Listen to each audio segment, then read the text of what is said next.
कर दिया। तो इसीलिए भारत को विक्टिमाइज करना, मोदी सरकार को वीक करना है और दुनिया में एक केस स्टडी बनानी है कि चाहे वर्ल्ड की लार्जेस्ट डेमोक्रेसी हो, आप मोस्ट प्रॉमिसिंग इकोनॉमी हो,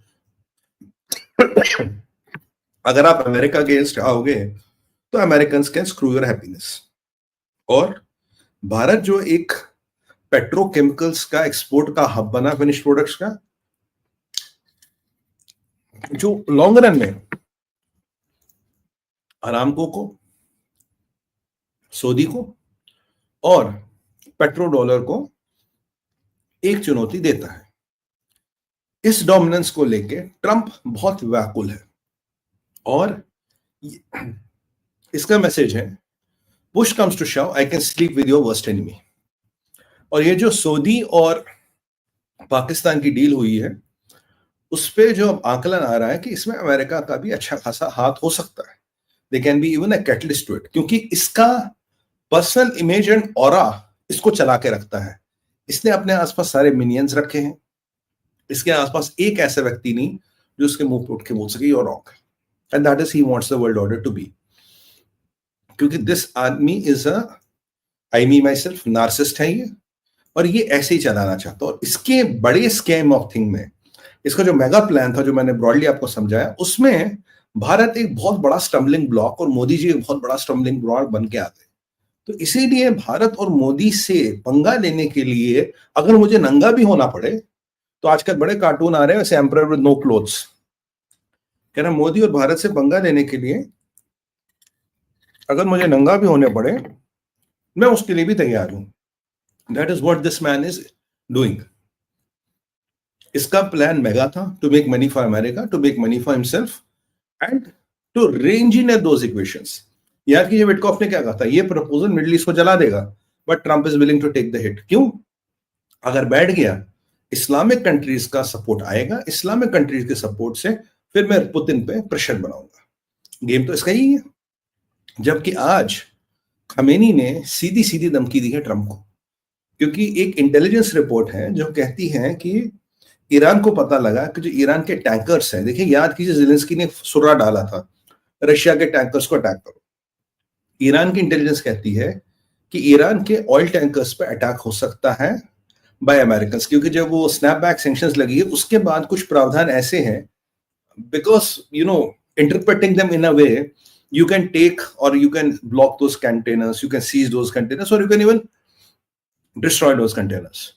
तो खमेनी ने एक सीधी सीधी धमकी दी अमेरिका को, बोला भाई अगर मेरे कंटेनर्स को हाथ लगाया the middle east will burn, पूरे मिडिल ईस्ट में मैं आग लगा दूंगा। और ये कहीं ना कहीं सऊदियों को भी धमकी है। इसीलिए अब मैंने कहा जो अब की बार वाले इक्वेशन में मैंने कहा I will not count Iran, I will not put my money on Iran, because की जो अलायंस अब की बार है is more over Sunni alliance, the Sunni countries जो ganging up, not Shia countries.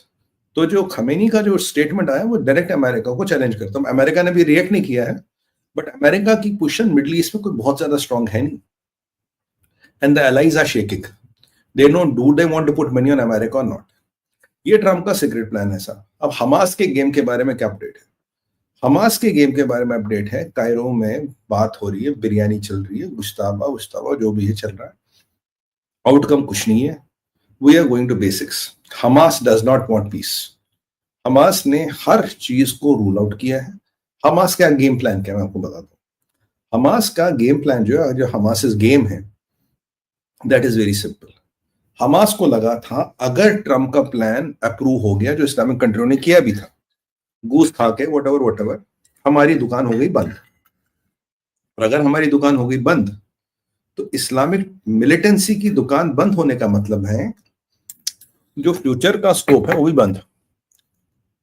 और इस्लामिक कंट्रियों ने ये सोचा यार हमारे पास एक ही तो हथियार है, हम डायरेक्ट तो बैठ नहीं सकते किसी से, पर इनके माध्यम से हम उत्पाद बहुत मचा सकते हैं।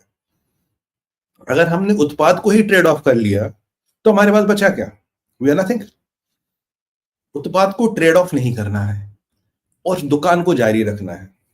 तो डील ये है, अभी तक जो समझ आ रही है, ये इन्होंने एक लिस्ट बनाई है जी, हमें ये पैलेस्तीनी चाहिए, सबसे ड्रेडेड पैलेस्तीनी जो है, जो भी टेररिस्ट रहे उनको हमें छोड़ दो, अब आपके ये छोड़ देंगे।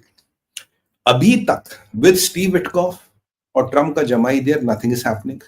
अब सुनने में अगली कोई मंगलवार को पेरिस वेरिस में एक और मीटिंग होने वाली है, ऐसा कुछ सुनने में आया है।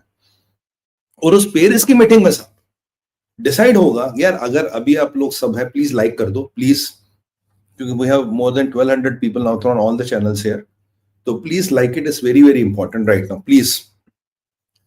तो ये जो पेरिस में मीटिंग हो रही है अभी, तो इसमें होगा कि आगे की रणनीति क्या बनेगी। यानी कि आज हम बैठे हैं वेंसडे पे, यानी अगले ट्यूसडे तक आप कोई उम्मीद ना रखें, अगले ट्यूसडे तक भैंस गई पानी में, it's all went, nothing is going to happen till next Tuesday. पीछे इजिप्ट कुछ कर रहा है to strengthen Hamas in whatever way can do, क्योंकि गाजा से किसको हमास बचा रहा है? हमास एक चीज बचा रहा है, हमास का गेम है जो गाजा से इजिप्ट टनले जा रही उनको बचाया जाए, क्योंकि वो टनले अब भी एक्टिवेटेड है, वो गई नहीं है। और उसी कायरो में बात हो रही है, उसी कायरो में बात हो रही, शर्म शेख में बात हो रही, कबाब शबाब सब होगा वहां पे।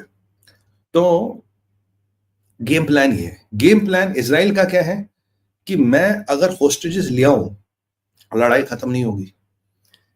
और हमास का गेम प्लान क्या है कि अगर मैंने कुछ होस्टेज दे भी दिए, कुछ ड्रेडेड टेररिस्ट वापस लाए, तो युद्ध खत्म नहीं होगा। तो बेसिकली गेम प्लान जहां एक सिमिलैरिटी दिख रही है मुझे बनती हुई कि कुछ होस्टेजेस एक्सचेंज करो, थोड़ा ट्रंप को फेस वेस मिल जाएगा, बट द युद्ध हैज टू कंटिन्यू।